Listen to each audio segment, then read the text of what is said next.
ना मैं कर्मों का करता हूं और ना ही भोगता हूं। ना मैं कर्मों का करता हूं और ना ही भोगता हूं। यह आत्मबोध का विषय है। जब आत्मबोध होगा तो साथ में यह भी बोध हो जाएगा कि मैं स्वयं कर्मों को करने वाला नहीं हूं। वास्तव में यह कर्म तो जीव करता है, परवश होकर, प्रकृति के वशीभूत होकर। मेरा जो मूल स्वरूप है वह तो चेतन है, आत्मा है, और वह आत्मा कोई कर्म नहीं करता। वह आत्मा कोई कर्म नहीं करता और ना ही वह कर्मों के फल को भोगता है। यह सारी उपाधियां हैं। जीव उपाधि युक्त रहता है, सर्वदा उपाधि युक्त रहता है। जीव होना भी एक उपाधि है। जिस योनि में जन्म लेता है वह योनि भी उसकी उपाधि बन जाती है। अगर मनुष्य योनि में जन्म लिया तो मनुष्य उपाधि, कर्कट योनि में जन्म लेता है, अगर बंदर की योनि में अगर जन्म लेता तो बंदर की उपाधि। इस तरह से अनेकों शरीरों में धारण करने वाला यह जीव अनेकों उपाधियां ग्रहण करता है। माता की उपाधि, पिता की उपाधि, बालक की उपाधि, बच्चे की उपाधि, पुत्र की उपाधि, पुत्री की उपाधि, शिक्षक की उपाधि, गुरु की उपाधि, और उसके बाद उसकी प्रोफेशनल उपाधियां तो होती ही हैं। प्रोफेशनल टाइटल्स तो उसके पास होते ही हैं, उपाधियां मिलती हैं उसको। कोई वकील है तो कोई मंत्री है, कोई डॉक्टर है, कोई इंजीनियर है, कोई एजेंट है, कोई इस तरह की कई चीजें हैं। तो जब आत्मबोध हो जाता है सही से तो यह स्पष्ट हो जाता है कि वास्तव में मैं आत्मा कोई कर्म नहीं करता और ना ही कर्मों का फल भोगता हूं। तो कर्मों का फल आत्मा नहीं, जीव भोगता है। जो सूक्ष्म है वह जीव, जो देही है, जो शरीरी है, शरीर को धारण करने वाला जो शरीरी है, देह को धारण करने वाला जो देही है, वो जीव भोगता है कर्मों का फल। वो उपाधियां भोगती हैं कर्मों का फल, जो जीव रूप में धारण की जाती हैं। वो उपाधियां कर्मों का फल भोगती हैं। तो कर्मों का फल कौन भोगता है? आत्मा नहीं भोगती और ना ही आत्मा कोई कर्म करती है। इसी को आत्मबोध के माध्यम से आदि गुरु समझाना चाहते हैं। और भी कई बातें हैं आत्मबोध में, और साधक क्या क्या बोध करता है। नारायणो अहम, मैं ही नारायण हूं, मैं ही शिव हूं, मैं ही इंद्र हूं, मैं ही ब्रह्मा हूं। कुछ इस तरह का अनुभव भी वो करता है। तो आइए हम चलते हैं विवेक चूड़ामणि के इन श्लोकों पर, जो बोधो उपलब्धि के नाम से हैं। उसमें क्या बताया जा रहा है? साधक की स्थिति, एक शिष्य की स्थिति, एक शिष्य साधक कैसी अवस्था का अनुभव कर रहा है अपनी साधना से, अपने आत्मज्ञान से, उसकी चर्चा यहां मिलती है। तो ये प्रेरणा हेतु है, यह भी एक मार्ग है,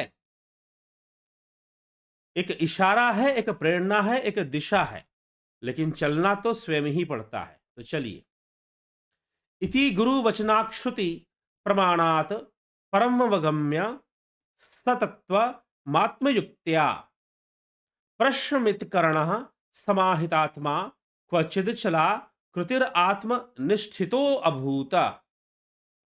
इस प्रकार गुरु के श्रुति प्रमाण युक्त वचन से, गुरु का वचन कैसा होना चाहिए, यहां पर चलिए गुरु के वचन का महत्व तो बताया जा रहा है, लेकिन गुरु का वचन कैसा होना चाहिए वो भी बताया जा रहा है। इसलिए कहा जा रहा है इस प्रकार गुरु के श्रुति प्रमाण युक्त वचन से, मतलब ऐसा वचन जो श्रुति प्रमाण युक्त हो, जो शास्त्रों से प्रमाणित हो, अपने मन मर्जी का वचन नहीं, अपने मन मर्जी का मार्ग नहीं। क्योंकि अपने मन मर्जी से लोग मार्ग बना लिया करते हैं। गोस्वामी तुलसीदास जी खैर रामचरितमानस में इसके विषय में बहुत अच्छा वर्णन करते हैं। मानस में सामाजिक चर्चा अधिक है, कथा भी है, नीति भी है, अध्यात्म तो है ही। लेकिन और भी बहुत सारी बातों का समावेश हमें वहां पर मिल जाता है। तो गोस्वामी तुलसीदास जी कई गुरुओं के विषय में वहां पर लिखते हैं कि लोग अपने मन मर्जी का मार्ग बना लेते हैं, श्रुति प्रमाण युक्त मार्ग उनका नहीं होता। तो यहां पर सर्वप्रथम लिखा जा रहा है कि इस प्रकार गुरु के श्रुति प्रमाण युक्त वचन और अपनी युक्तियों द्वारा परमात्म तत्व को जानकर, अपनी युक्तियों कहने का मतलब अपने प्रयास से, गुरु के श्रुति प्रमाण युक्त वचन से प्रेरणा लेते हुए, मार्ग प्राप्त करते हुए, उस मार्ग पर आगे बढ़ते हुए, फिर अपनी युक्तियों द्वारा अर्थात अपने प्रयास से, आपका आत्म प्रयास, इसलिए विवेक चूड़ामणि की बहुत बड़ी विशेषता है आत्म प्रयास। आत्म प्रयास को आदि गुरु शंकराचार्य ने बहुत महत्व दिया है। आपके पास गुरु हो, साक्षात श्री कृष्ण जैसे गुरु हो, फिर भी आत्म प्रयास का महत्व है। आप अगर रत्ती भर भी कोई प्रयास नहीं करेंगे और चाहेंगे सब कुछ गुरु कर दे, तो ऐसा नहीं होने वाला, आपको प्रयास करना पड़ेगा। इसलिए यहां पर कहते हैं कि गुरु के श्रुति प्रमाण युक्त वचन, गुरु ने जो बोल दिया वो नहीं, श्रुति प्रमाण युक्त वचन, जो श्रुतियों से प्रमाणित हो रहे हों, ऐसे गुरु के वचन। ठीक है, इसीलिए मैं कहता हूं कि गुरु धारण करने के पहले थोड़ा सा शास्त्र ज्ञान होना चाहिए। जरूरी नहीं है कि संस्कृत रटोगे, जरूरी नहीं है कि संस्कृत पढ़ना ही है, कहीं से भी हम थोड़ा जाने। हाँ ठीक है, कठिनता थी, लेकिन चलिए यूट्यूब चैनल के माध्यम से शास्त्रों को सरल कर कर बताने का जितना प्रयास हो सकता है, उतना यहां पर कोशिश की जा रही है। आप उसका लाभ उठाएं, थोड़ा सा नॉलेज रखेंगे, फिर गुरु के पास जाएंगे तो निश्चय ही शायद आप सही ज्ञान कहीं से ले पाएंगे। तो इसलिए आदि गुरु यहां कहते हैं कि गुरु के श्रुति प्रमाण युक्त वचन और अपने प्रयास से परमात्म तत्व को जानकर चित्त और इंद्रियों के शांत हो जाने से कोई एक शिष्य निश्चल वृत्ति से आत्मस्वरूप में स्थित हो गया, आत्मस्वरूप में स्थित हो गया एक शिष्य। अब वो शिष्य अपना अनुभव बताएगा। कंचित कालम समाधाय परे ब्रह्मणि मानसम व्युत्थाय परमानंदादिदम वचनम ब्रवीत। और कुछ देर तक परब्रह्म में चित्त को समाहित कर कर फिर उस परमानंदमयी स्थिति से उठकर बोला, अनुभव कर कर फिर वो बोला, बुद्धिर विनष्टा गलिता प्रवृत्तिर ब्रह्मात्मनोरे कतयाधिगत्या इदम न जाने अप्यनिदम न जाने किम वा कियद्वा सुखमस्त मसत्य पारम, सुखमसत्य पारम। अहो, ब्रह्म और आत्मा की एकता का ज्ञान होने पर मेरी बुद्धि तो एकदम नष्ट हो गई, मेरी बुद्धि एकदम नष्ट हो गई, संसार का सारा ज्ञान दूर हो गया, विषयों में मेरी सारी प्रवृत्ति दूर हो गई। मुझे ना प्रत्यक्ष वस्तु का ज्ञान है और न अनिदम का, और न मैं यही जानता हूं कि वह अपार आनंद कैसा और कितना है। वह अपार आनंद कैसा और कितना है मैं यह भी नहीं जानता, क्योंकि वो तो अनंत है आनंद। मुझे अब संसार प्रत्यक्ष अप्रत्यक्ष वस्तुओं का कोई ज्ञान नहीं, इसलिए संपूर्ण ज्ञान का अंत है ब्रह्म ज्ञान, संपूर्ण ज्ञान का अंत है समाधि। और कुछ अनुभव कर कर शिष्य ने बताना शुरू किया। वाचा वक्तुम शक्यमेव मनसा मंतुम न वा शक्यते स्वानंदामृत पूर पूरित पर ब्रह्मांबु धे धेर वैभवम अंभो राशि विशीर्ण वार्षिक शिलाभावम भजन में मनो यश्याम शालम श्याम शलवे विलीन मधुना आनंदात्मना निर्वृतम। जलराशि में पड़कर गले हुए वर्षकालिक ओलों की अवस्था को प्राप्त हुआ मेरा मन, जिस आनंद अमृत समुद्र के एक अंश के भी अंश में, एक बूंद के भी बूंद में लीन होकर अभी, मतलब बूंद भर का अनुभव हुआ है अभी। और मैं कई बार कह चुका हूं कि एक बूंद का अनुभव होना ही जीवन की पूरी दिशा को मोड़ के रख देगा। जीवन की पूरी दिशा को मोड़ के रख देगा।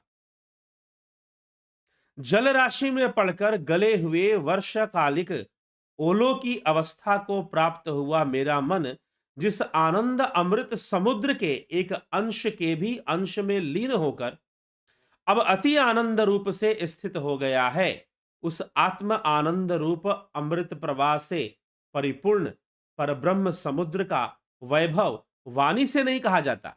अर्थात मैं वाणी से ज्यादा समझा नहीं सकता, मन से मनन भी नहीं किया जा सकता, बस प्रेरणा देने के लिए कुछ बातें बताई जा सकती हैं और वही किया जा रहा है। क्व गतम केन वा नितम कुत्रम लीनमिदं जगत अधुनैव मया दृष्टम नास्ति किम महद्भूतम। वह संसार कहां चला गया, उसे कौन ले गया, संसार कहां विलुप्त हो गया। उस अवस्था में जब परमानंद की बूंद की एक अवस्था हुई, जब ब्रह्म और आत्मा के एकत्व बोध को साधक ने प्राप्त किया, तब यह संसार कहां चला गया, उसे कौन ले गया, यह कहां लीन हो गया। क्व गतम केन वा नीतम कुत्र लीन मिदम जगत। क्व गतम केन वा नीतम कुत्र लीन मिदम जगत। यह जगत कहां चला गया यह जगत कहां लीन हो गया। बड़ा आश्चर्य है, जिस संसार को मैं अभी देख रहा था वह कहीं दिखाई नहीं दिया उस ब्रह्म अनुभूति में। किम हेयम किमुपादेयम किमनत्यकिम विलक्षणम अखंडानंद पीयूष पूर्णे ब्रह्म महार्णवे। इस अखंड आनंदामृत पूर्ण ब्रह्म समुद्र में कौन वस्तु त्यागने योग्य है, कौन ग्रहण करने योग्य है और कौन सामान्य है। मतलब ना त्यागने और ना ग्रहण, कौन विलक्षण है, ऐसा कुछ भी नहीं है। उस ब्रह्म में, उस अखंड आनंदा अमृत पूर्ण ब्रह्म में ना कुछ ना कुछ त्यागने योग्य है, ना ही कुछ ग्रहण करने योग्य है और ना ही कुछ सामान्य है। न किंचिदत्र पश्यामि न शृणोमि न वेद्यम मह्यम स्वात्मनैव सदानंद रूपेणास्मि विलक्षणः। अब मुझे यहां ना कुछ दिखाई देता है ना सुनाई देता है, क्योंकि शून्य की अवस्था बन रही है और ना मैं कुछ जानता ही हूं। मैं तो अपने नित्यानंद स्वरूप आत्मा में स्थित होकर अपनी पहली अवस्था से सर्वथा विलक्षण हो गया हूं। नमो नमस्ते गुरुवे महात्मने विमुक्त संगाय सदुत्तमाय नित्या द्वयानंद रस स्वरूपिणे भूमने सदा पारद्यांबु धामने। जिनके कृपा कटाक्ष रूप चंद्र की स्निग्ध चंद्रिका के संसर्ग से संसार ताप जन श्रम को दूर हो जाने पर मैंने क्षण भर में अखंड ऐश्वर्य और आनंदमय अक्षय आत्म पद को प्राप्त कर लिया। उन संग रहित संत शिरोमणि नित्य अद्वितीय आनंद स्वरूप अति महान नित्य अपार दया के सागर गुरुदेव को बारंबार प्रणाम है, जिन्होंने मुझे ऐसा अद्वैत मार्ग दिखाया और ऐसी साधना बताई जिससे मैं उस परमानंद में स्वयं को स्थित कर पाया और परमानंद की बूंद का आनंद उठा पाया। शिष्य कहता है कि गुरु कृपा से मैं धन्य हो गया। गुरु की सबसे बड़ी कृपा ही यही है कि वो ऐसा मार्ग आपको प्रदान करे जिससे कि आप उस अव्यक्त तक पहुंचकर उस परमानंद की अनुभूति कर सकें। और गुरु ने ऐसा किया तो शिष्य गुरु की वंदना करते हुए ऐसा कहता है। फिर कहता है धन्यो अहम कृत्यो अहम विमुक्तो अहम भवग्रहयत नित्यानंद स्वरूपो अहम पूर्णो अहम तदनुग्रहात। गुरु की कृपा से मैंने ये जान लिया, मैं धन्य हूं, मैं कृत्य हूं, संसार बंधन से मैं मुक्त हूं तथा नित्यानंद स्वरूप और सर्वत्र परिपूर्ण हूं। अपनी पूर्णता का साक्षात्कार कर लिया। और शिष्य कह रहा है कि मैं धन्य हूं, मैं कृत्य हूं। आगे फिर कहते हैं असंगो अहम नंगो अहम लिंगो अहम भंगूरः प्रशांतो अहम मनंतो अहम शांतो अहम चिरंतनः। मैं असंग हूं, अशरीरी हूं, मैं शरीर में नहीं, मैं शरीर के बंधन से मुक्त हूं। मैं असंग हूं, अशरीर हूं, अलिंग हूं, अक्षय हूं। अक्षय हूं क्योंकि मेरा क्षय नहीं होता। अक्षय हूं तथा अत्यंत शांत हूं, अनंत हूं, अतांत हूं, निरीह हूं, पुरातन हूं। मैं आत्मा हूं, मैं आत्मा हूं, ऐसा शिष्य कहता है। मैं ही ब्रह्म हूं। अकर्ता हम, भोक्ता हम, विकारो अहम क्रिय, शुद्ध बोधो स्वरूपो अहम, केवलो अहम सदाशिव। मैं अकर्ता हूं, आई एम नॉट डूअर।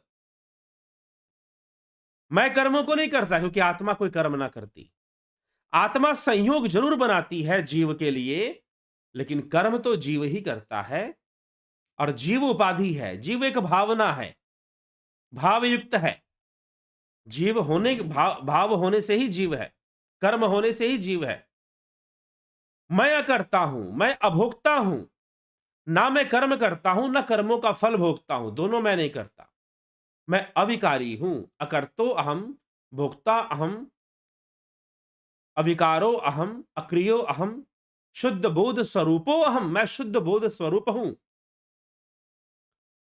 केवलो अहम, मैं सिर्फ केवल मैं ही एक हूं, बाकी और कुछ नहीं है, ब्रह्म ही सब कुछ है। नित्य कल्याण स्वरूप हूं, सदा शिव। सदा शिव, शिव शब्द का अर्थ कल्याणमय। द्रष्टु, श्रोत्रुर्वक्तु, कर्तुर्भोक्तुर विभिन्न एवाहम, नित्य निरंतर निष्क्रिय, सीमा संग पूर्ण बुधात्मा, दृष्टा श्रोता वक्ता कर्ता भोक्ता। मैं इन सभी से भिन्न हूं। ना मैं दृष्टा हूं, ना मैं श्रोता हूं, ना मैं वक्ता हूं, ना मैं करता हूं, ना मैं भोक्ता हूं। मैं इन सभी से भिन्न हूं। मैं तो नित्य निरंतर निष्क्रिय, निःसीम, असीम, असंग और पूर्ण बोध स्वरूप हूं। नाहमिदम नाहो मदो अप्यु भयोर उभासकम परम शुद्धम, बाह्याभ्यांतर शून्यम पूर्णम, ब्रह्मा द्वितीयमेवाहम। मैं ना यह हूं, नाहम इदम, नाहम मदो अप्यु भयोर उभासकम। ना मैं यह हूं, ना मैं वह हूं, बल्कि इन दोनों सूक्ष्म और स्थूल जगत का प्रकाशक हूं मैं। भासकम, यू भयोर वभासकम, मैं इनका प्रकाशक हूं। परम शुद्धम, मैं परम शुद्ध हूं। बाह्य अभ्यांतर शून्यम, बाह्य अभ्यांतर शून्यम पूर्णम, मैं बाहर भीतर से शून्य हूं। पूर्णम, मैं पूर्ण हूं। अद्वितीय और शुद्ध परब्रह्म भी मैं ही हूं। अद्वितीय और शुद्ध परब्रह्म ही हूं।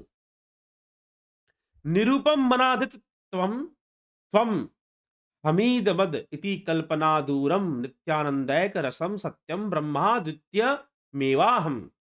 जो उपमा रहित अनादि तत्व तू, मैं, यह, वह, ये सारी उपमाएं हैं। आदि की कल्पना से अत्यंत दूर है वह नित्यानंद एक रस स्वरूप सत्य और अद्वितीय ब्रह्म ही मैं हूं। अद्वितीय ब्रह्म ही मैं हूं, यही मेरा वास्तविक सत्य है। ना मैं तू हूं, ना मैं हूं, ना मैं यह हूं, ना मैं वह हूं। किसी को ये सब कहना, किसी को यह सब करना कि तू, मैं, यह, वह, कई बार लोग मुझे तू कहते हैं, कई बार मैं अपने आप को मैं कहता हूं, कई बार कुछ लोग मुझे यह कहते हैं, कई बार लोग वह भी कहते हैं। तो ना मैं हूं, ना मैं तू हूं, ना मैं यह हूं, ना मैं वह हूं, मैं कुछ भी नहीं हूं। ये उपाधियां हैं, मैं नहीं हूं ये सब। मैं तो वह पूर्ण ब्रह्म ही हूं। इस तरह से समझाया जा रहा है। नारायणो अहम नरकांतको अहम पुरांतको अहम पुरुषो अहमीशः, अखंड बोधो अहम शेष साक्षी, निरीश्वरो अहम निरहम च निर्ममः। नारायणो अहम नरकांतको अहम पुरांतको अहम पुरुषो अहमीशः, अखंड बोधो अहम शेष साक्षी, निरीश्वरो अहम निरहम च निर्ममः। मैं क्षीर समुद्र शाही नारायण मैं ही हूं। मैं ही नारायण हूं। नारायणो अहम, नरकांतको अहम, नरकासुर का वध करने वाला विघातक भी मैं हूं। त्रिपुर दैत्य का नाश करने वाला पुरांतको अहम, त्रिपुर दैत्य का नाश करने वाला भी मैं ही हूं। पुरुषो अहम ईशा, तीनों गुणों को पार कर लेने के बाद गुणातीत अवस्था में जाकर योगी जो है वो समझिए कि एक तरह से त्रिपुरा का नाश और दैत्य का नाश करने वाला हूं, परम पुरुष हूं और मैं ही ईश्वर हूं। मैं अखंड बोध स्वरूप हूं, सबका साक्षी हूं, स्वतंत्र हूं तथा अहंता और ममता से सर्वदा मुक्त हूं। तथा अहम भाव और मम भाव से, अहम भाव और मम भाव, अहंता और ममता से, निरीश्वरो अहम निरहम च निर्ममः, निर्ममः अर्थात मैं ममत्व भाव से अलग हूं और अहम भाव से भी अलग हूं। मैं नहीं हूं, रहित हूं, मुक्त हूं। सर्वेषु भूतेष्वहमेव संस्थितो ज्ञानात्मनानंतर बहिराश्रयः सन भोक्ता च भोग्यम स्वयमेव सर्वम यदत पृथग दृश्यमिदंतया पुरा। ज्ञान स्वरूप से सबका आश्रय होकर, सर्वेषु भूतेष्वहमेव संस्थितो, ज्ञान स्वरूप से सबका आश्रय होकर समस्त प्राणियों के बाहर और भीतर मैं ही स्थित हूं तथा पहले जो जो पदार्थ इदम वृत्ति द्वारा भिन्न भिन्न देखे गए थे वह भोक्ता और भोग्य सब कुछ स्वयं मैं ही हूं। मय खंड सुखाम बोधौ बहुधा विश्व वीचय उत्पदन्ते विलियन्ते माया मारुत विभ्रमात। मुझ अखंड आनंद समुद्र में विश्व रूपी नाना तरंगे माया रूपी वायु के वेग से उठती हैं और लीन होती रहती हैं। मुझ अखंड आनंद समुद्र से विश्व रूपी नाना तरंगे माया रूपी वायु के वेग से उठती हैं और लीन होती रहती हैं। इस बात को समझिएगा, ये बहुत गूढ़ बात है। यही जीव है, ठीक, यही जीव है। यह जो ब्रह्म, यह जो समुद्र में लहरें उठती हैं, लहरें उठती हैं, समुद्र के किनारे जाकर खड़े हो जाओ तो पूछा है तो समंदर आ जाएगा, बहा के ले जाएगा। तो किसी ने समझाते हुए कहा कि नहीं, ये तो लहर है, ये तो लहरें आती हैं, उठती हैं, गिरती हैं, फिर से समुद्र में चली जाती हैं, फिर से समुद्र में चली जाती। यद्यपि जीव की गति तो साधना से ही समझ में आ सकती है, जीव की जो गति है वो साधना से ही समझ में आ सकती है, लेकिन समुद्र और लहरों का उदाहरण शास्त्रों में कई बार लिया गया है। सागर और उसके लहरों का उदाहरण शास्त्रों में कई बार लिया गया है, क्योंकि यह श्रेष्ठ उदाहरण बनता है। एक उपमा है, समझ लीजिए आप। सागर से लहरें उठती हैं, लहरें अस्तित्व में आ जाती हैं और लहरें सोचती हैं कि मैं एक लहर हूं, ये एक, अब किनारे में कई सारे लहरें, छोटी बड़ी ऊंची, कई तरह की लहरें हैं, कई तरह की लहरें हैं। अब एक लहर सोचिएगी कि भाई ये लहर मुझसे आगे भाग रही है, वो पीछे जा रही है। अरे भैया, सारी लहरें तो उस समंदर से ही निकली हैं, सारी लहरें तो समंदर से ही निकली है ना, कहीं बाहर से आई हैं क्या? नहीं। उनका तत्व क्या है?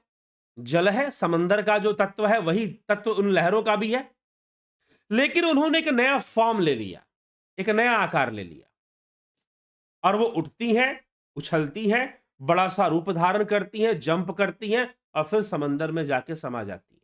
बस यही जीव है। इसलिए कहा गया जीवो ब्रह्मैव नापरा, जीव कहीं भी ब्रह्म से अलग नहीं है,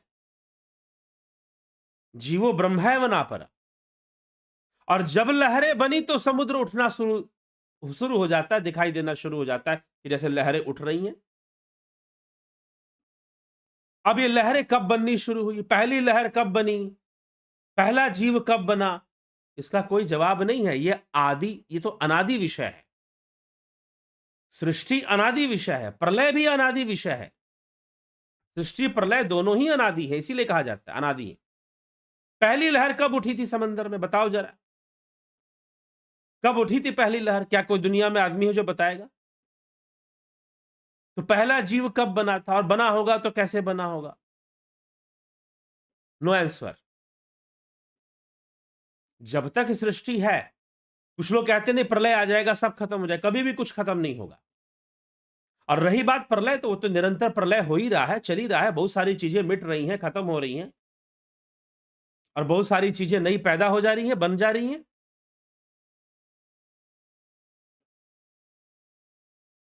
तो इसलिए प्रलय का भय लेकर डरो मत, घबराओ मत। जीव बस एक लहर है। जैसे समुद्र के किनारे अनेकों लहरें उठती हैं, वैसे हम भी एक लहर हैं। मैं भी एक लहर हूं, आप सब भी एक लहर हैं। सबको अंततः समा जाना है, और जब तक समाने की इच्छा नहीं है, ठीक है, एक लहर उठी और कुछ मिनटों में वो समुद्र में जाके समा जाती है। लहर उठती है, ज्यादा से ज्यादा 2 मिनट के अंदर लहर का उठना, बड़ा रूप धारण करना, उछलना, गिरना और समुद्र में समा जाना। शायद 2 से 3 मिनट में सारी घटना घट जाती हो। बड़ी बड़ी लहरों की बात कर रहा हूं, छोटी लहरें तो 1 मिनट के अंदर कुछ सेकंड में ही समा जाती हैं। तो कुछ बड़ी लहरें लंबे समय लेती हैं, लेकिन समाती जरूर हैं समंदर में। उनका जो वास्तविक स्वरूप है वह जल ही है, वो समंदर ही है, वो समंदर से अलग नहीं है। लेकिन लहरों को यह भ्रम हो जाता है कि मैं अलग हूं। लहरों को यह भ्रम हो गया है कि मैं समंदर से अलग हूं, मेरा तो अपना निजी अस्तित्व है। I have my own existence. मेरा अपना निजी अस्तित्व है भाई। मैं समंदर क्या चीज है, मैं तो हूं। और वो कंपटीशन में लग जाती हैं। आप देखोगे समंदर के किनारे जाकर खड़े होकर, तो ऐसे लगेगा जैसे लहरों के बीच में रेस लगी हुई है। सारी लहरें दूर तक पहुंचने के, नंबर 1 आने के चक्कर में पड़ी हुई हैं। तो कहीं ना कहीं वो लहरें भ्रम में आ जाती हैं कि वो समंदर से अलग हैं, और वो अपने रेस में लग जाती हैं। वैसे आदमी रेस में लगा हुआ है, इस दुनियादारी के रेस में, कि बहुत कुछ कर लेगा, लेकिन लक्ष्य तो है वापस लौटकर उसी समंदर में समा जाना है। उसी समंदर में समा जाना है, वही तुम्हारा सत्य है। और तुम लहर नहीं हो, तुम तो विशाल समंदर हो। तुम्हारा अपने आप को लहर समझना ही अज्ञानता है।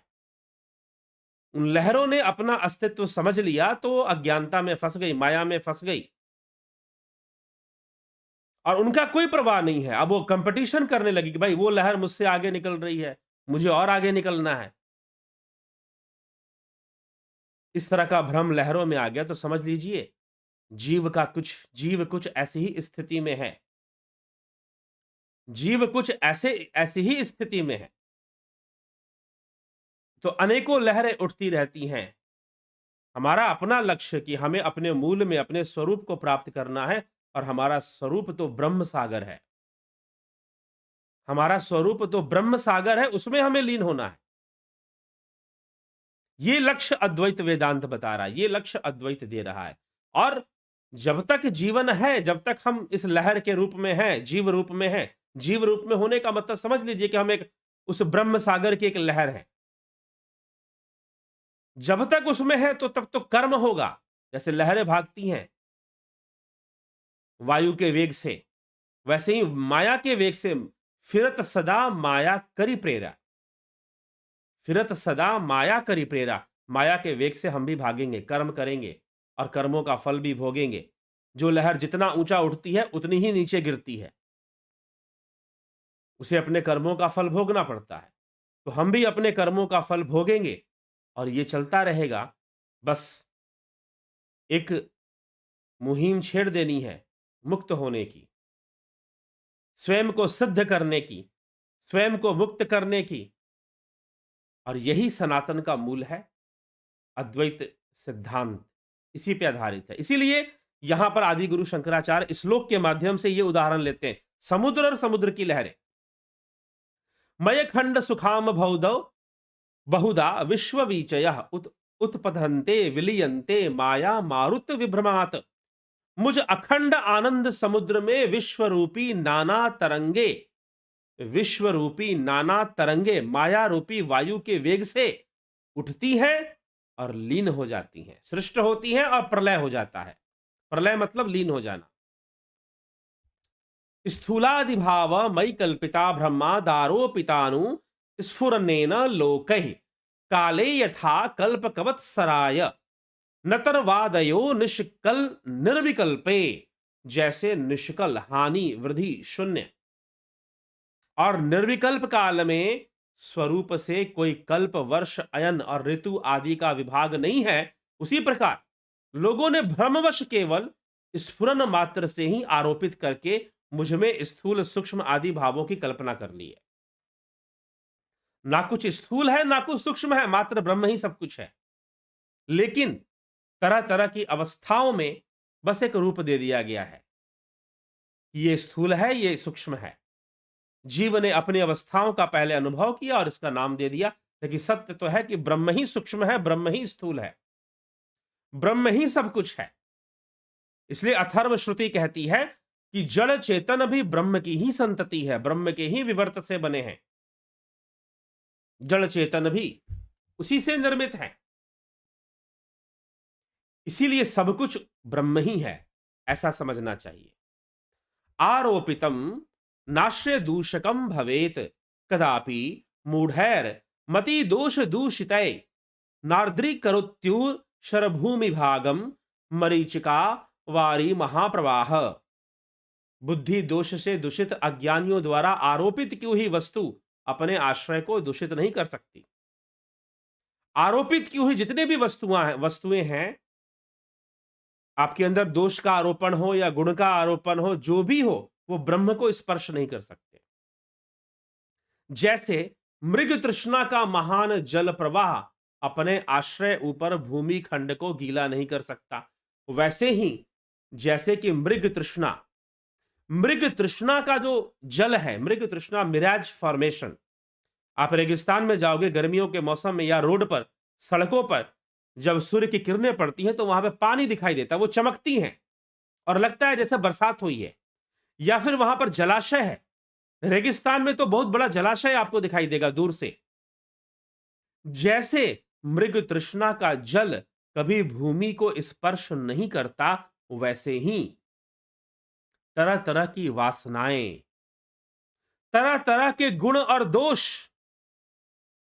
तरह तरह की वासनाएं, तरह तरह के गुण और दोष उस आत्मा को कभी अशुद्ध नहीं कर सकती। ठीक, उस आत्मा को कभी अशुद्ध नहीं कर सकती। तरह तरह के गुण और दोषों का आरोपण और तरह तरह की वासनाएं, तरह तरह की मलिनताएं, हम कहते हैं ये गलत है, वो गलत है, ये पवित्र है, वो अपवित्र है, ये शुद्ध है, वो अशुद्ध है। आत्मा सर्वदा हर अवस्था में शुद्ध ही है। आत्मा में ये सब बातें आरोपित नहीं हो सकती कि पवित्र अपवित्र शुद्ध अशुद्ध नहीं हो सकती। हाँ, ये अलग बात है कि हमें अपनी पवित्रता शुद्धता रखनी चाहिए ताकि हम ध्यान योग साधना आदि जो व्यवस्थाएं हैं वो भली भांति कर सके। लेकिन आत्मा को कोई भी वस्तु स्पर्श नहीं करती, वैसे ही जैसे कि मृग तृष्णा का जो मृग मरीचिका का जो जल है, मृग मरीचिका का जो जल है वह भूमि को स्पर्श नहीं करता, वो सिर्फ दिखाई देता है लेकिन होता नहीं है। वैसे ही ये संपूर्ण जगत इंद्रियों के भ्रम के कारण, बुद्धि और इंद्रियां, अंतःकरण और इंद्रियां, इनके भ्रम से ही पैदा हुआ है। ये संपूर्ण जगत इसी कारण से दृष्टिगोचर है, अन्यथा ये जगत नहीं है, सब कुछ ब्रह्म ही है। ऐसा ही उपदेश यहां दिया जा रहा है। आगे कहते हैं, आकाश वल्ले पवि दूर गोह मादित्य वदभास्य विलक्षणो अहम आहार्य वनित्य विनिश्चलोह मंभोधिवत पार विवर्जितो अहम।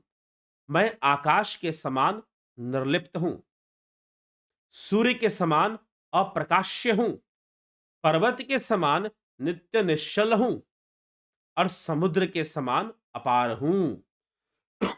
मेरा जो स्वरूप है, जो आत्म स्वरूप है, जो ब्रह्म रूप है, कुछ इस प्रकार का है। न मे देहेन संबंधो, न मे देहेन संबंधो मेघेनेव विहायसः अतः कुतो ते तधर्मा जागृत स्वप्न सुषुप्तयः। जैसे मेघ से आकाश कोई संबंध नहीं रखता। अब आपको मेघ आकाश में ही तो दिखाई देते हैं ना, लेकिन फिर भी मेघ का आकाश के साथ कोई संबंध नहीं है, वैसे ही मेरा भी शरीर से कोई संबंध नहीं है। मैं तो आकाश हूं, ये शरीर इसके अंदर मेघ की तरह है, आज है कल नहीं है, तो मेरा भी शरीर से कोई संबंध नहीं, तो फिर इस शरीर के धर्म जागृत, स्वप्न और सुषुप्ति आदि मुझे कैसे हो सकते हैं? ये अवस्थाएं भी मिथ्या हैं। जागृत, स्वप्न, सुषुप्ति, वास्तव में ये अवस्थाएं भी बुद्धि और इंद्रियों के कारण जीव बोध में आ रही हैं, नहीं तो यह भी नहीं है, ऐसा यहां पर कहने का प्रयास है। उपाधिरायाति स एव गच्छति स एव कर्मणि करोति भुंक्ते स एव जिर्यण्ण म्रियते सदाहम कुलाद्रिवन्न निश्चल एव संस्थिता। उपाधि ही आती है और उपाधि ही जाती है। जन्म हुआ तो मनुष्य की उपाधि मिल गई, आप मनुष्य हैं, आपका मानव जन्म हुआ। जन्म हुआ तो मनुष्य की उपाधि मिल गई, मृत्यु हुई तो मनुष्य देह छूट गया, तो मनुष्य की उपाधि भी चली गई। तो क्या गया और क्या आया? उपाधि आई और उपाधि गई। आत्मा उपाधि से परे है, आत्मा उपाधि से परे है, तो उपाधि ही आती है और उपाधि ही जाती है। उपाधि रायाति स एव गच्छति, उपाधि रायाति स एव गच्छति, उपाधि ही आती है, उपाधि ही जाती है, तथा वही कर्मों को करती है। कर्म कौन करता है भाई? कर्म कौन करता है? ना मैं कर्म करता हूं, ना मैं फलों को भोगता हूं, ये पहले ही कह दिया गया आत्मबोध इस अध्याय के अंतर्गत। ना मैं कर्मों को करता हूं, ना कर्मों का फल भोगता हूं। तो ये जो उपाधि है, मनुष्य योनि में जन्म लिया तो मनुष्य उपाधि बन गई, यह मनुष्य ही कर्म करता है, यह मनुष्य ही कर्म करता है, यह मनुष्य ही फलों को भोगता है। जीव ही उपाधि है, मनुष्य देह ही उपाधि है। तो उपाधि ने कर्म किया, उपाधि ने ही फलों को भोगा। मैं तो निर्लिप्त हूं और निर्लिप्त था, आत्मा निर्लिप्त है। ठीक, तो उपाधि आती है, उपाधि जाती है, तथा वही कर्मों को करती है और उनके फल भोगती है, तथा वृद्धा अवस्था के प्राप्त होने पर वह उपाधि ही मर जाती है। मैं तो कुल पर्वत के समान नित्य निश्चल भाव से ही रहता हूं, मैं तो सर्वदा बना हुआ हूं, मैं तो हमेशा ही रहता हूं, मेरा नाश नहीं होता। उपाधि ने जन्म लिया, उपाधि ही मृत्यु को प्राप्त हो गई, मेरा नाश भला कहां हुआ? तो ऐसी गुण विवेक युक्त बातें यहां पर की जा रही हैं।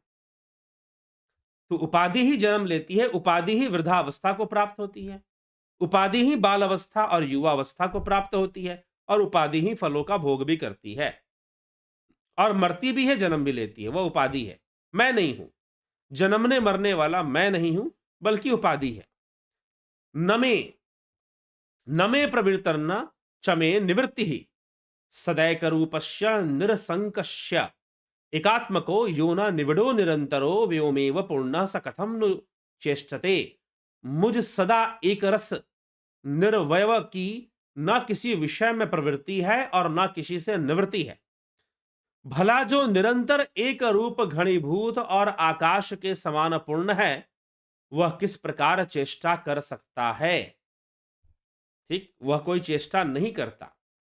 तो मुझ सदा एक रस और निर्वय की ना किसी में प्रवृत्ति है और ना निवृत्ति है।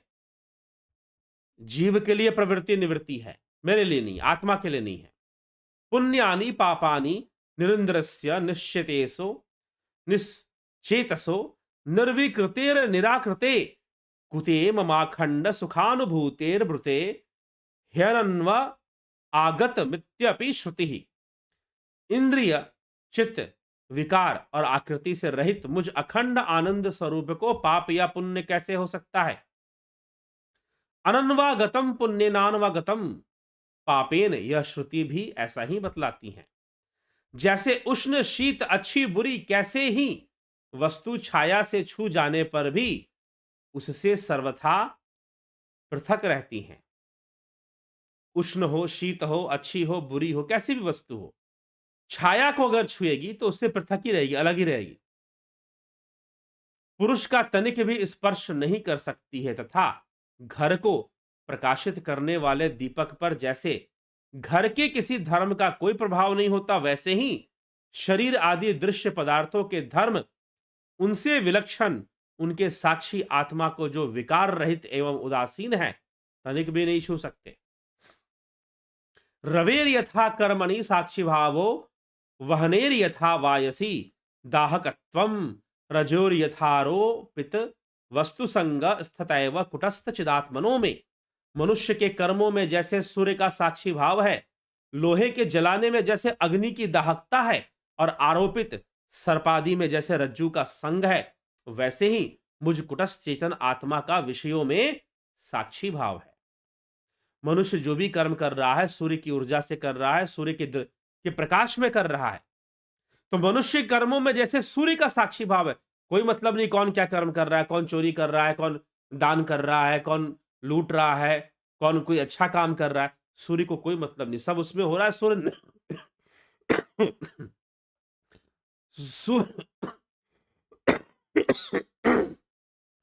सूर्य पूर्णता निर्लिप्त है।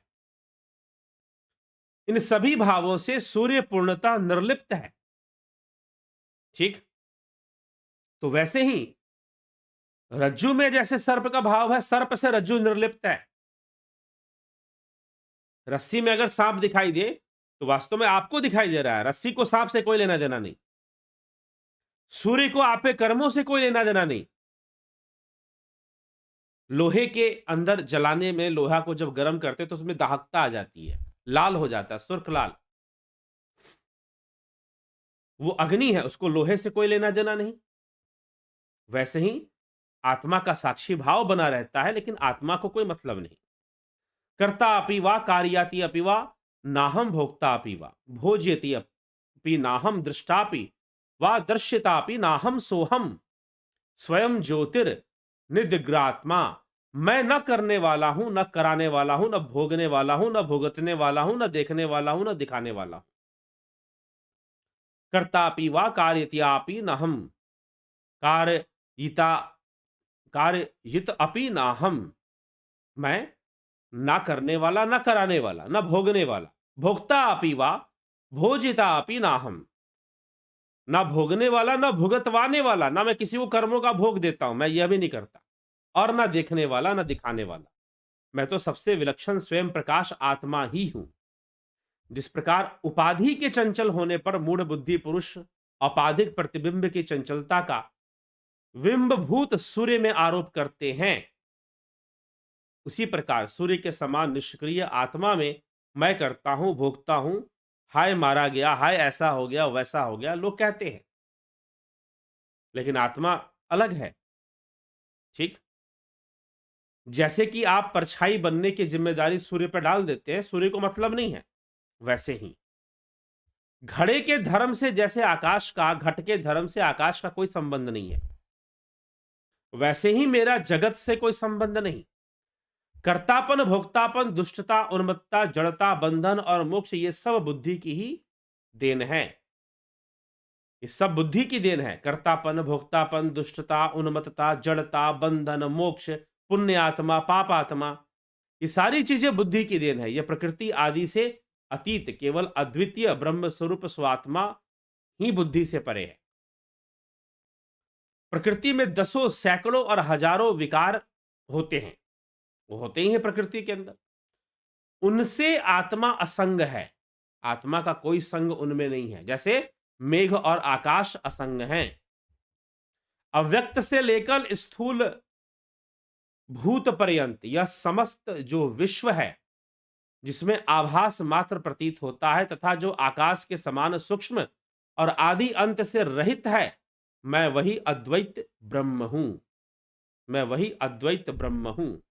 सर्वधारम सर्ववस्तु प्रकाशम सर्वकारम सर्वगम सर्वशून्यम नित्यम शुद्धम निश्चलम निर्विकल्पम ब्रह्माद्वैतम यत देवाहमस्मि।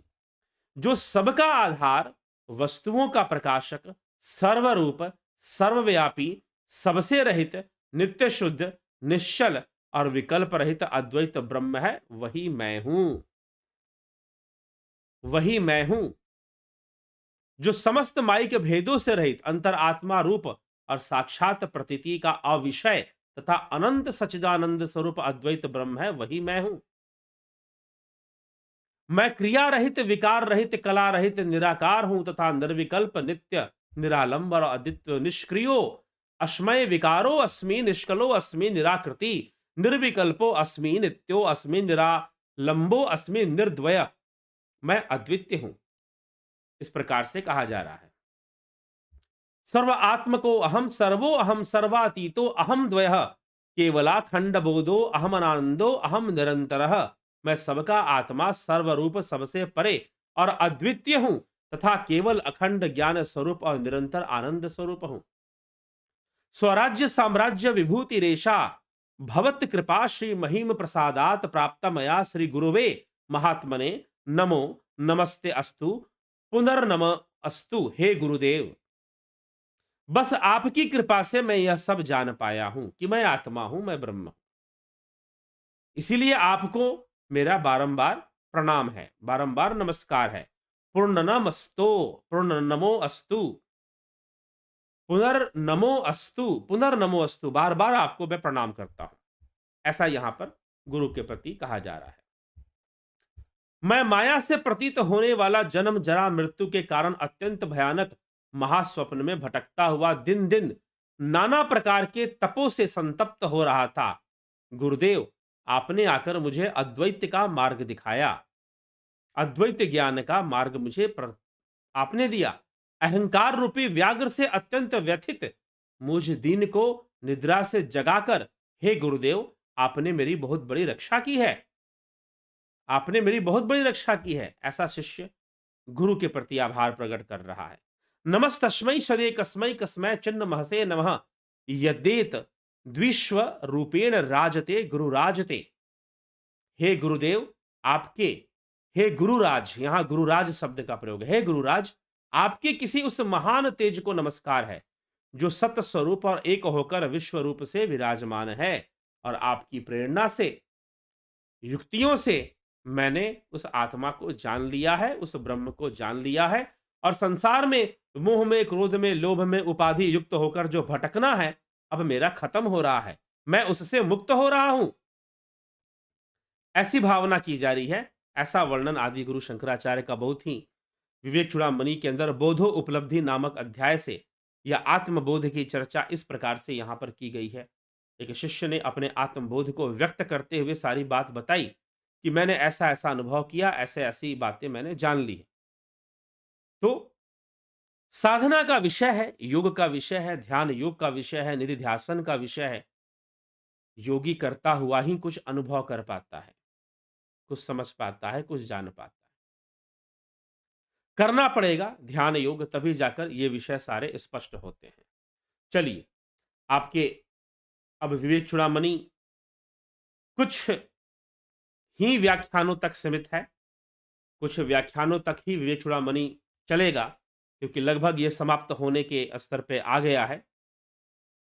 चर्चाएं हैं, गुरु शिष्य की चर्चाएं हैं, अद्वैत की चर्चा है, आत्मा की चर्चा है, अहम की चर्चा है, इन सब चीजों के बारे में यहां बताया गया।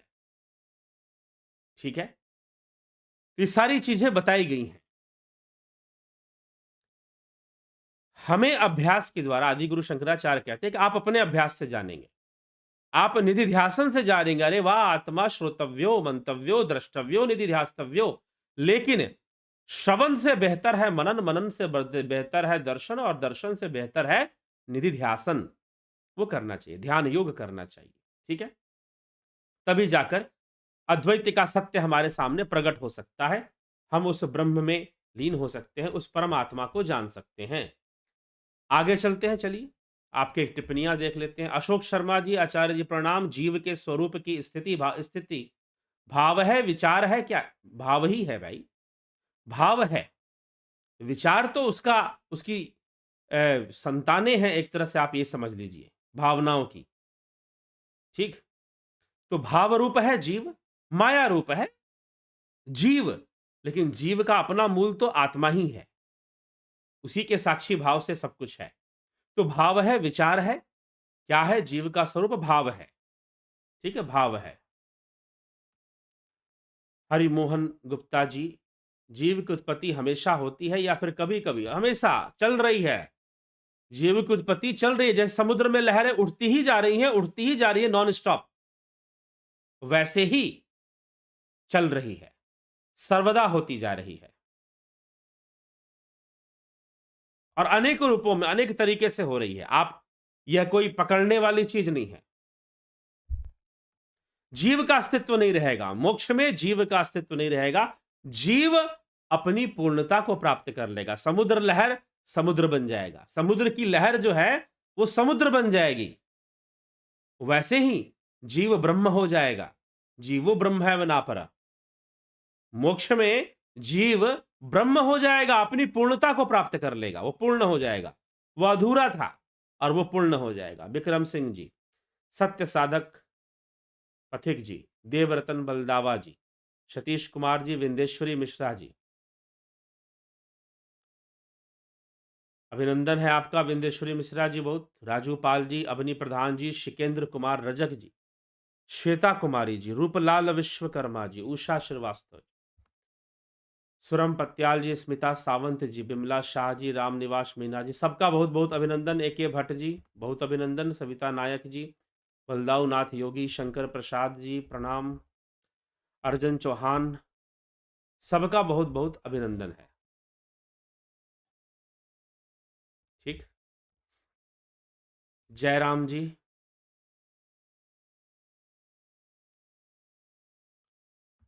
तो कई लोगों के कमेंट्स हैं आज, चलिए अच्छी बात है।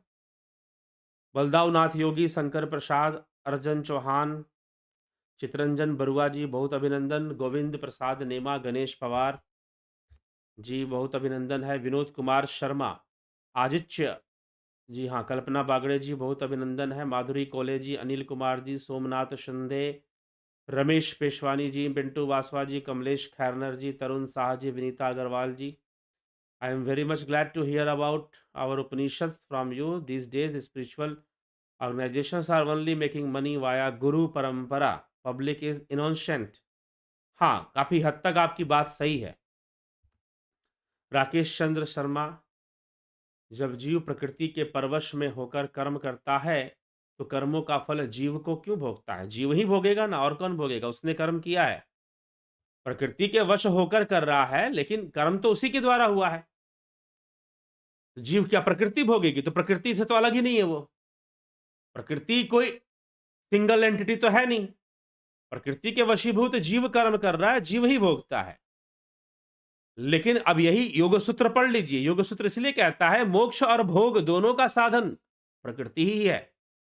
जीव को जब ये बात समझ में आ गई कि भाई मोक्ष का साधन भी प्रकृति है, तो मोक्ष का उपाय करो। किसी ने रोका है क्या? अगर आपको इस बात से समस्या है कि कर्मों का फल जीव ना भोगे, तो मोक्ष का उपाय करो। मोक्ष में भी सहायक कौन है? प्रकृति ही सहायक है। भोग और मोक्ष दोनों में प्रकृति ही साधन है। प्रकृति ही दोनों करवाती है, भोग और मोक्ष। मोक्ष की ओर जाओ, नहीं तो भोग की ओर जाओ। पुण्य का फल चाहिए, पाप का नहीं चाहिए, ये तो संभव नहीं है। कुछ लोग कहते हैं हमारे पाप कर्मों को काट दो, पुण्य कर्म रहने दो। हम पुण्य का, दोनों चलेगा, सिक्के के दोनों दो पहलू, एक होगा तो दूसरा भी होगा। ये नहीं हो सकता कि पुण्य का फल मिलेगा, पाप का नहीं मिलेगा। या तो पूरे कर्म कट जाएं, पाप भी खत्म, पुण्य भी खत्म, और मोक्ष हो जाए। ठीक है, तो प्रकृति मोक्ष का भी साधन है। आप मोक्ष की ओर आगे बढ़िए, समस्या का समाधान मिलेगा। गंभीर शाह, अजीत अपराजित, पंकज सोनी, किरीट शाह, विशुचंद्र मौर्य, जयंती पटेल जी, दिनेश गाइधने जी, आशुतोष जी, राजेंद्र कुमार जी, राजेंद्र पटेल जी, सविता नायक जी, बहुत बहुत अभिनंदन है सविता नायक जी। ग्यावली शर्मा जी, बलवंत सिंह गोहिल, विक्रम सिंह जी, गौरव सिंह जी अभिनंदन। विनोद कुमार सूद, राकेश चंद्र शर्मा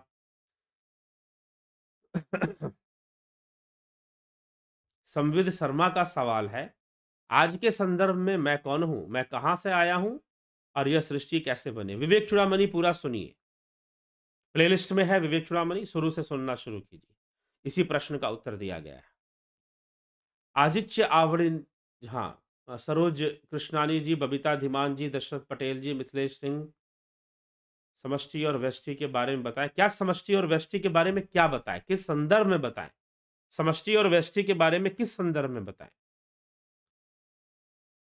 ठीक है, इंटीग्रेशन और डिफरेंशिएशन को किस संदर्भ में? समष्टि व्यष्टि तो एक शब्द है, एक विषय है, लेकिन किस संदर्भ में इसकी चर्चा होनी चाहिए? जीव ही व्यष्टि है, ब्रह्म ही समष्टि है, ऐसा भी मान सकते हैं। गुरुदेव जीव की रचना एक बार ही होती है कि हमेशा होती रहती, चलती रहती है? भूपेंद्र सिंह जी। ठीक है, डिस्क्राइब HAR। HAR क्या है? JP गुज्जर। जयराम जी, गुरु जी, क्या प्राणायाम करना वास्तव में मृत्यु का अभ्यास करना है? नहीं, किसने बताया? जीवन को बेहतर करना है। सीताराम चौधरी जी, कल्पना बागड़े जी, बहुत अभिनंदन। जयराम 0280। किसी व्यक्ति की मृत्यु बहुत ही तकलीफ देती है, किसी व्यक्ति की मृत्यु बहुत ही आराम से होती है, ऐसा क्यों होता है? मृत्यु तकलीफ से ही मुक्ति है। शरीर के कारण जो तकलीफ हो रहा था, जब जीवात्मा देह त्याग देगा वो तकलीफ नहीं होगा। ठीक है, तो व्यक्ति की जो मृत्यु है, किसी की आराम से होती है। आराम से क्या कहेंगे, ये तो हम बाहर से देखते हैं कि किसी की आराम से हुई, किसी की मुश्किल से हुई। बाकी निर्भर करता है उसके अपने कर्मों, अपनी भावनाएं, उसका अपने संस्कार क्या है, उस पर निर्भर करता है, और भावनाओं पर। यम यम वापि स्मरण भावम त्यस्तन्ते कलेवरम तम तमे वेति कौन्तेय सदा तदभाव भाविता। श्री कृष्ण अर्जुन को समझाते हुए भगवान कृष्ण कहते हैं कि यम यम वापि स्मरण भावम त्यस्तन्ते कलेवरम, जैसे जैसे भावनाओं के साथ हम त्याग करते हैं, वैसे वैसे वो प्राप्त होते हैं, भावनाओं में ही जाकर लीन होते हैं। मधुकर मलकर जी, सत्य स्पष्ट है, फिर भी उसे पाने के लिए भगवत कृपा की जरूरत होती है। जी, अध्यात्म क्या है? यह क्या समाज से कटे कटे रहना नाम अध्यात्म है? क्या घर परिवार को छोड़ देने का नाम अध्यात्म है? क्या सिर्फ भजन कीर्तन ध्यान करने का नाम अध्यात्म है? जी नहीं। ये किसने कहा? कर्म तो है ही, तो आप कर्म करो अपने। Somu, no comment for Somu. शायद नेटवर्क प्रॉब्लम हो गया, इसलिए कमेंट नहीं आया। राकेश चंद्र शर्मा जी, अध्यात्म, गौरव जी, अध्यात्म क्या है? आत्मा को जानना ही अध्यात्म है। आत्मा की शक्ति को पहचानना, आत्मा को प्राप्त होना ही अध्यात्म है। ठीक है, समाज को छोड़ना अध्यात्म नहीं है, घर परिवार को छोड़ना अध्यात्म नहीं है। किसने कहा? आप घर परिवार में जो भी आपको कर्म मिला है, कर्तव्य मिला है, करिए। अद्वैत तो ऐसी कोई शिक्षा नहीं देते। अद्वैत के सूत्रधार अष्टावक्र महागीता, राजा जनक की गीता, जनक अष्टावक्र के का संवाद, अद्वैत वहां से लगभग अद्वैत को अलग से बताने का प्रयास उस ग्रंथ से हुआ है। उसके पहले भी हुआ है, लेकिन हमारे सामने जो ग्रंथ हैं उनमें वो ज्यादा पुराना है, ज्यादा पौराणिक है। जनक क्या थे? गृहस्थ थे, अपने संपूर्ण कर्तव्यों को करते थे। तो पारिवारिक रूप में जो कर्तव्य कर्म आपके सामने है वो करिए। किसने कहा कि उसको छोड़ दीजिए? और अद्वैत की साधना कीजिए, साथ में ध्यान योग भी करिए। ठीक है, ध्यान योग करने का मतलब ये थोड़ी ना घर छोड़ देंगे। ठीक, तो कई बार इस पर चर्चा हुई है, गौरव जी, बताया ही गया है। तो जरूर विचार करके आप इस पर विचार करें और इसको समझें। तो चलिए इसी के साथ विराम देंगे। बहुत बहुत आभार आप सभी का। पूर्व से चर्चा थोड़ी लंबी हुई, टिप्पणियां भी ज्यादा संख्या में आई। चलिए ठीक है, आगे बढ़ते हैं। कल फिर विवेक चूड़ामणि आगे बढ़ रहा है, लगभग समाप्ति पर है। उसके बाद किसी नए विषय पर चर्चा, नए शास्त्र विषय पर, जो लोगों का डिमांड है, कई लोगों का मानस के ऊपर, रामचरित मानस के ऊपर वो चर्चा चाहते हैं। तो इस समय पर या कोई और समय भी चुना जा सकता है मानस पे चर्चा करने के लिए। ठीक है, मानस पे चर्चा करने के लिए और समय भी चुना जा सकता है, और इस समय पर भी हो सकता है, वो आगे भविष्य में आपको पता चलेगा। बाकी ध्यान योग का कोर्स चल रहा है, नेचुरोपैथी का भी कोर्स चल रहा है, प्राकृतिक चिकित्सा का भी कोर्स चल रहा है। कई लोगों ने ज्वाइन किया और लाभ उठा रहे हैं। आगे अगर आप ज्वाइन करना चाहते हैं तो अभी उसमें समय है। आप अगले महीने फरवरी में डिटेल्स आपको मिल जाएँगी। लगभग 1 फरवरी या फिर 26 जनवरी के बाद आपको न्यू जॉइनिंग, जो लोग नया जॉइन करना चाहते हैं, उसकी डिटेल्स आपको मिल जाएँगी 26 जनवरी के बाद, ठीक? तो न्यू जॉइनिंग की डिटेल्स मिलेंगे फिर। जो नहीं जॉइन कर पाए, रह गए, छूट गए, वो प्राकृतिक चिकित्सा को फिर जॉइन कर सकते हैं या ध्यान योग का कोर्स भी कर सकते हैं या दोनों साथ में भी कर सकते हैं। बहुत सारे लोग दोनों साथ में भी कर रहे हैं, ठीक है? कई लोग हैं जिन्होंने ध्यान योग का भी कोर्स जॉइन करके रखा है और प्राकृतिक चिकित्सा का भी कोर्स जॉइन करके रखा है, ठीक है? आप भी कर सकते हैं। तो चलिए आगे बढ़ते हैं और हम कल फिर 9 बजे मिलेंगे और फिर इस आध्यात्मिक चर्चा को, अद्वैत चर्चा को और आगे बढ़ाएँगे। विवेक चूड़ामणि के कुछ अंश अभी बाकी हैं, तो उन पे चर्चा चलेगी और फिर आगे कई ग्रंथ हैं, कई कोर्सेज़ जो हैं, वो कोर्सेज़ आगे बढ़ रही हैं और भी कुछ कोर्सेज़ आएँगी भविष्य में, ठीक है? तो उन कोर्सेज़ को भी हम करेंगे। कुछ लोग एक और कह रहे थे बात कि हमें कोई ऐसा कोर्स लाइए, जिससे कि 6 शास्त्रों का मोटा-मोटा एक सटीक ज्ञान हमें हो जाए। 6 शास्त्रों का सटीक ज्ञान हमें हो जाए, कोई कोर्स लाइए।